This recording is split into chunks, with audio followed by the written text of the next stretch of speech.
Assalamualaikum warahmatullahi wabarakatuh. Berjumpa lagi dengan Mimin. Oke, kita lanjutkan ceritanya. Tapi seperti biasa yang belum tekan tombol like, bantu Mimin terlebih dahulu tekan tombol like. Bab 3437 sampai bab 3438. Kemudian, Ye Chong dan Liu Jing berjalan menyusuri jalan pegunungan yang berkelok-kelok. Turun dari sini, Anda bisa merasakan perbedaan yang nyata. Udara pegunungan dipenuhi aroma segar tumbuh-tumbuhan. Di sekeliling jalan setapak terdapat hutan lebat dengan pepohonan tinggi serta dahan dan dedaunan yang rimbun. Matahari bersinar turun dari puncak pohon, membentuk bintik-bintik cahaya dan bayangan yang berayun lembut mengikuti angin. Beberapa di antara pohon-pohon tersebut merupakan pohon purba yang menjulang tinggi dengan batang tebal dan kulit kayu yang tertutup jejak waktu. Sedangkan sebagian lainnya merupakan pohon muda baru yang penuh vitalitas dan menunjukkan vitalitas tak terbatas. Di hutan ini, selain pepohonan biasa, juga banyak terdapat bahan obat yang berharga. Tanaman obat ini tumbuh subur di pegunungan, ada yang menempel di batang pohon, ada yang tersembunyi di rerumputan, dan ada pula yang tumbuh subur di celah-celah batu. Beberapa bahan obat sama sekali tidak terlihat di luar, dan bahkan Ye Chong pun terkejut saat melihatnya. Dia diam-diam memutuskan bahwa ketika dia kembali, dia akan mengumpulkan beberapa bahan obat dan menaruhnya di ladang pengobatannya. Liu Jing memandang Ye Chong dengan rasa ingin tahu dan bertanya mengapa dia begitu bersemangat. Ye Chong memberitahu Liu Jing bahwa ini semua adalah bahan obat langka. Liu Jing tidak tahu, di matanya, ini hanyalah rumput liar. Saat Ye Chong berjalan, dia memperkenalkan bahan obat di sekitarnya kepada Liu Jing, memperkenalkan nama dan kegunaannya. Itu bunga berdaun 7. Akarnya bisa digunakan sebagai obat dan memiliki efek menghilangkan panas dan detoksifikasi, kata Ye Chong sambil menunjuk ke tanaman dengan 7 daun dan sekuntum bunga kecil di atasnya. Liu Jing mengangguk. Dia sangat mengagumi Ye Chong atas pengetahuan dan pemahamannya tentang bahan obat. Kamu luar biasa, kamu tahu bahan obat ini dengan sangat baik. Bagaimana kamu melakukannya? Liu Jing bertanya dengan rasa ingin tahu. Ye Chong menyentuh hidungnya, saya terlahir dengan itu. Liu Jing tentu saja tidak mempercayainya. Dan ketika kedua orang itu hendak berjalan menuruni gunung, seorang wanita tua tiba-tiba berjalan keluar dari pinggir jalan. Wanita tua ini memancarkan aura suram, sedikit misterius, dan sangat tidak sesuai dengan pemandangan sekitar. Wanita tua itu mengenakan gaun ungu tua. Kainnya telah dicuci dan pudar, namun kemegahan sebelumnya masih terlihat. Pakaian tersebut disulam dengan beberapa simbol dan pola yang rumit, sehingga terlihat sedikit aneh. Warna emas dari polanya berkilauan halus di bawah sinar matahari saat dia bergerak. Punggungnya bungkuk dan dia membawa keranjang besar di punggungnya. Dia memegang pipa panjang erat-erat di tangannya. Kepala pipa telah dipoles halus, dan kadang-kadang keluar beberapa gumpalan asap tipis dari pipa. Yang paling menarik perhatian adalah kucing hitam di sebelahnya. Matanya seperti dua permata hijau, bersinar dengan cahaya redup di bawah sinar matahari. Kucing hitam itu mengikuti wanita tua itu dengan langkah lincah, dan sepertinya memiliki kebijaksanaan melebihi orang biasa. Wanita tua itu tampak seperti sedang mendaki gunung untuk mengumpulkan tanaman obat. Begitu dia keluar, dia bertemu dengan Liu Jing. Wanita tua itu dipukul dan mundur 2 langkah. Liu Jing mengerang dan segera menatap wanita tua itu. Bibi, apakah kamu baik-baik saja? Wanita tua itu berkata dengan marah. Apakah kamu buta? Apakah kamu tidak memiliki mata saat berjalan? Suaranya tajam dan kasar, penuh emosi, sombong dan tidak masuk akal. Dengan sikap agresif, dia tidak merasakan permintaan maaf sedikit pun karena menabrak orang lain, melainkan menyalahkan orang lain. Liu Jing sedikit tidak senang dengan omelan yang tiba-tiba ini. Di Susan, tidak ada seorang pun yang berani melakukan ini padanya. Ada sedikit kemarahan di matanya. Namun, Liu Jing segera menjadi tenang. Dia hanyalah seorang wanita tua. Ye Chong juga memberi isyarat padanya untuk tidak berdebat dengan wanita tua itu untuk menghindari masalah. Wanita tua itu sepertinya merasakannya, dan Ye Chong serta Liu Jing tidak berani menimbulkan masalah. Ada sedikit kebanggaan di matanya. Kemudian, wanita tua itu merapikan keranjangnya, melewati Ye Chong, dan terus berjalan mendaki gunung. Ayo pergi, Ye Chong tersenyum. Liu Jing mendengus dan mengikuti Ye Chong pergi. Segera, kedua orang itu berjalan menuruni gunung dan memasuki desa. Mereka menyusuri jalan batu dan segera menemukan klinik Wei Xiazi. Sangat mudah untuk menemukannya di sini, tepat di pintu masuk desa. Namun klinik ini tidak sesibuk yang mereka bayangkan. Melihat ke atas, hanya ada beberapa pasien yang menunggu dengan tenang di atas batu di halaman. Dikatakan sebagai klinik, tapi sebenarnya ini adalah rumah desa biasa. Tampilannya tidak berbeda dengan bangunan lain di sekitarnya. Yang membedakan hanyalah asap yang terus-menerus keluar dari cerobong asap di atap, menggulung dan menyatu ke atmosfer yang perlahan meredup. Cahaya di dalam ruangan agak redup, dan aroma pahit khas obat tradisional Tiongkok tercium dari pintu dan jendela yang setengah terbuka, menyatu dengan angin malam. Di depan pintu klinik, terdapat tanda besar dan mencolok, yang mencatat kehidupan Wei Xiazi dan pencapaian medisnya dengan tulisan tangan yang rapi. Liu Jing dan Ye Chong berhenti untuk menonton. Mereka sedikit terkejut dengan perkenalan Blind Wei. Karena dilihat dari banyaknya orang yang mengantri, sepertinya tempat ini tidak setenar yang mereka kira. Ye Chong dan Liu Jing tidak berkata apa-apa. Mereka mengantri dengan sabar beberapa saat, dan tak lama kemudian tiba giliran mereka. Seorang murid muda bertanggung jawab menjaga ketertiban dan memimpin dua orang ke dalam rumah. Keduanya melangkah masuk ke dalam rumah. Cahaya di dalam bahkan lebih redup daripada di luar, hanya lampu minyak yang memancarkan cahaya redup. Ruangan itu berperabotan sederhana, hanya dengan meja dan beberapa kursi. Ada seorang laki-laki duduk di belakang meja, seorang laki-laki gemuk dengan tubuh bulat. Dia mengenakan kacamata hitam, memberinya tampilan misterius. Di depan pria gendut itu ada beberapa buku kedokteran dan berbagai bahan obat. Mungkinkah pria gendut ini adalah si buta Wei yang legendaris? Tapi tidak peduli bagaimana Anda melihatnya, itu jauh dari Wei si buta yang Anda bayangkan. Ye Chong dan Liu Jing saling memandang, bertanya-tanya mengapa orang buta menaruh begitu banyak buku di mejanya. Pria gemuk itu menundukkan kepalanya, seolah sedang memikirkan sesuatu, dan sama sekali tidak memperhatikan masuknya Ye Chong dan Liu Jing. Hingga dua orang duduk di bangku di seberangnya. Kamu di sini untuk menemui dokter, kan? Ulurkan tanganmu. Saat dia mengatakan ini, dia hendak memeriksa denyut nadi Liu Jing. Liu Jing berkata dengan cepat, "Tidak, saya di sini bukan untuk menemui dokter. Saya hanya ingin meminta sesuatu." Saat dia mengatakan itu, Liu Jing melepaskan liontin itu dari pelukannya.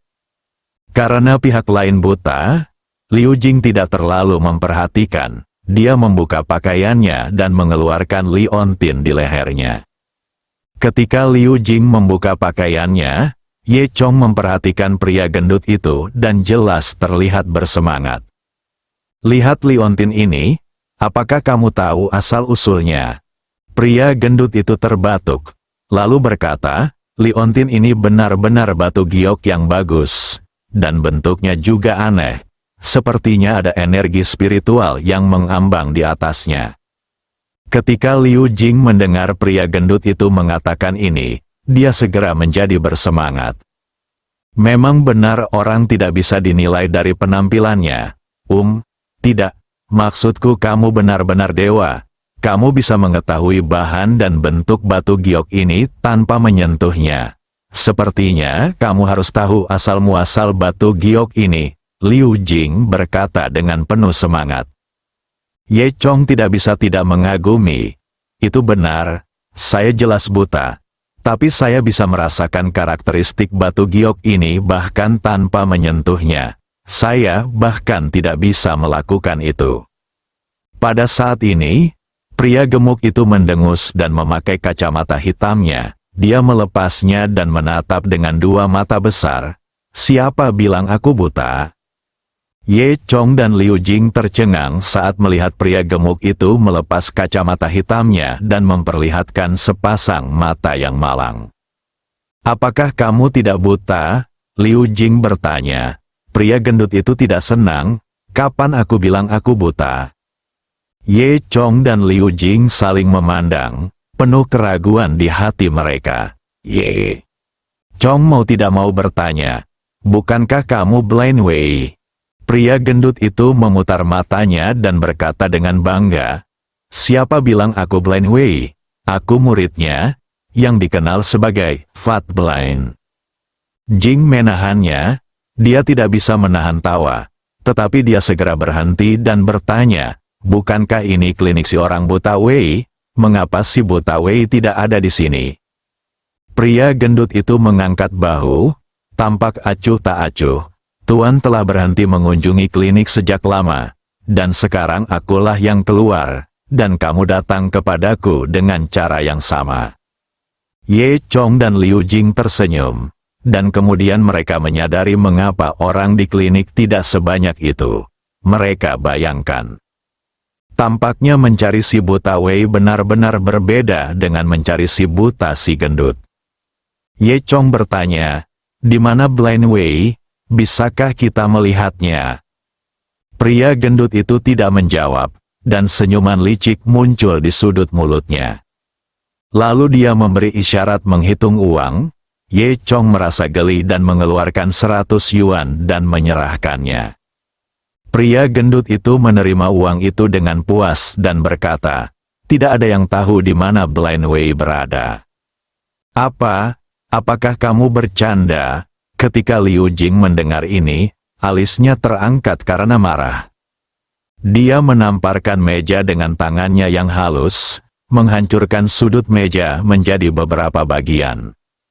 Pria gendut itu ketakutan saat melihat pemandangan ini. Dasar pria gendut, lihat apakah aku tidak memukulmu sampai mati, Liu Jing mengancam. Ketika pria gendut itu melihat ini, dia dengan cepat berkata, jangan bersemangat, meskipun saya tidak tahu lokasi spesifik guru. Terkadang Anda masih dapat melihatnya di desa. Liu Jing saling memandang, benarkah? Liu Jing bertanya. Pria gendut itu mengangguk berulang kali. Jadi, Ye Chong dan Liu Jing memutuskan untuk tinggal sekarang. Kamu, aturlah tempat untuk kita tinggal, kata Ye Chong, dan kemudian memberi pria gemuk itu 200 yuan. Pria gendut itu mengambil uang itu dan berkata sambil tersenyum, tidak masalah, tidak masalah. Kemudian, pria gendut itu mengatur pekarangan di desa untuk Ye Chong dan Liu Jing. Ini adalah rumah Fatih sendiri, dengan beberapa kamar kosong. Setelah pria gendut itu membuat pengaturan, dia pergi duluan. Ye Chong dan Liu Jing duduk di dekat jendela, memandang langit di luar, mendiskusikan pengalaman hari ini. Liu Jing cemberut dan berkata, pria gendut itu benar-benar menyebalkan dan lucu, tapi di mana Blind Wei bersembunyi? Ye Chong menghiburnya sambil tersenyum. Jangan khawatir, sekarang kita di sini, kita tidak akan menyerah dengan mudah. Ayo kembali ke desa dan bertanya lebih lanjut. Mungkin kita bisa menemukan petunjuk.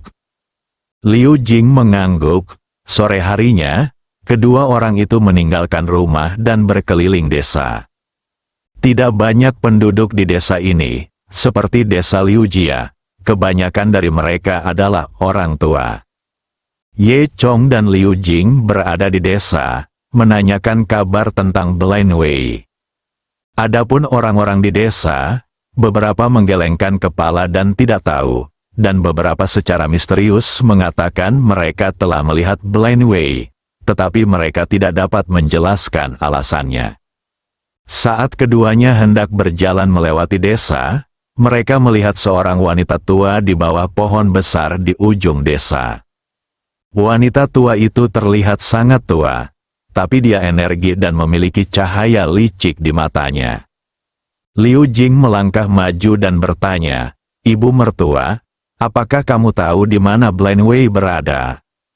Wanita tua itu menyipitkan matanya dan memandangnya. Kemudian, dia berkata secara misterius, "Wei buta, dia ada di desa, tetapi tidak semua orang bisa melihatnya." Liu Jing bertanya dengan rasa ingin tahu, "Lalu bagaimana saya bisa melihatnya?" Wanita tua itu mengulurkan tangannya, memberi isyarat menghitung uang. Ye Chong dan Liu Jing saling memandang dan tersenyum. Mengapa adegan ini begitu familiar? Ye Chong dengan riang mengambil sejumlah uang dan menyerahkannya kepada wanita tua itu. Baru kemudian wanita tua itu berkata dengan puas, "Wei yang buta suka berjalan di hutan bambu di belakang desa, terutama pada malam bulan purnama." Liu Jing sangat gembira dan tidak menyangka akan mendapatkan petunjuk penting ini. Jadi, Ye Chong dan Liu Jing memutuskan untuk mencoba peruntungan di hutan bambu pada malam bulan purnama. Kebetulan, bulan malam ini besar dan bulat, mereka tiba di hutan bambu lebih awal. Cahaya bulan menyinari daun bambu, menutupi seluruh hutan bambu dengan lapisan perak. Kedua orang itu lama berkeliaran di hutan bambu. Suasana sepi dan tidak ada seorang pun di sana. Tiba-tiba, Ye Chong memperhatikan sosok di depannya. Kedua orang itu segera berjalan mendekat. Ternyata itu adalah seorang wanita tua berambut abu-abu dan bertubuh bungkuk, disusul oleh seekor kucing hitam yang matanya bersinar dengan cahaya hijau zamrud. Bukankah ini wanita tua yang memukul Liu Jing pada siang hari? Wanita tua ini tidak buta, jadi dia bukanlah orang yang mereka cari. Namun, Ye Chong dan Liu Jing masih melangkah maju. Ketika wanita tua itu melihat kedua orang itu, dia tampak terkejut. "Kalian berdua tidak berpendidikan. Mengapa kamu ada di sini?" Ye Chong tidak menyangka bahwa mulut wanita tua itu benar-benar tak kenal ampun. Namun, keduanya secara alami tidak akan berdebat dengan seorang wanita tua. "Kami sedang mencari seseorang di sini. Mengapa kamu ada di sini?" Ye Chong bertanya. Wanita tua itu mendengus. "Apakah kalian berdua buta? Rumahku ada di sini. Menurutmu mengapa aku ada di sini?" Setelah mengatakan itu, wanita tua itu mendorong Ye Chong dan Liu Jing pergi dengan pot pipanya dan bergumam, "Pergi, tolong, jangan ganggu aku." Lalu dia dengan gesit berjalan mengitari mereka berdua dan berjalan menuju kedalaman hutan bambu. Ye Chong dan Liu Jing saling memandang, tersenyum pahit dan menggelengkan kepala. Setelah itu, mereka berdua terus berkeliaran di hutan bambu. Namun hampir sepanjang malam berlalu dan Blind Wei tidak muncul. Tidak mungkin. Mereka berdua harus kembali dulu. Mereka kembali menuju desa. Dalam perjalanan pulang, mereka melewati sebuah halaman. Hanya ada satu rumah tangga di sekitar sini, dan sepertinya rumah itu milik wanita tua galak tadi. Keduanya tidak memperhatikan, dan ketika mereka hendak pergi, pemandangan tak terduga tiba-tiba muncul. Di halaman belakang, beberapa sosok berpakaian putih sedang sibuk. Mereka membungkuk, seolah-olah sedang bertani, dan mereka terlihat sangat mekanis dan tidak seperti manusia. Ketika Liu Jing melihat adegan ini, dia merasa takut. Dia meraih lengan Ye Chong dengan gugup dan berbisik, "Ye Chong, lihat orang-orang itu. Mereka tidak mungkin hantu, kan?" Hatinya, tampaknya betapapun kuatnya gadis-gadis, mereka semua takut pada hantu. Namun, Ye Chong memandang orang-orang kulit putih ini dengan sangat aneh, karena orang-orang kulit putih ini tidak hidup sama sekali, seolah-olah mereka sudah mati.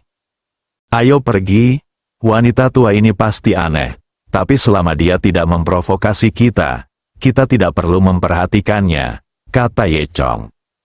Liu Jing mengangguk dan mengikuti Ye Chong keluar dari sini.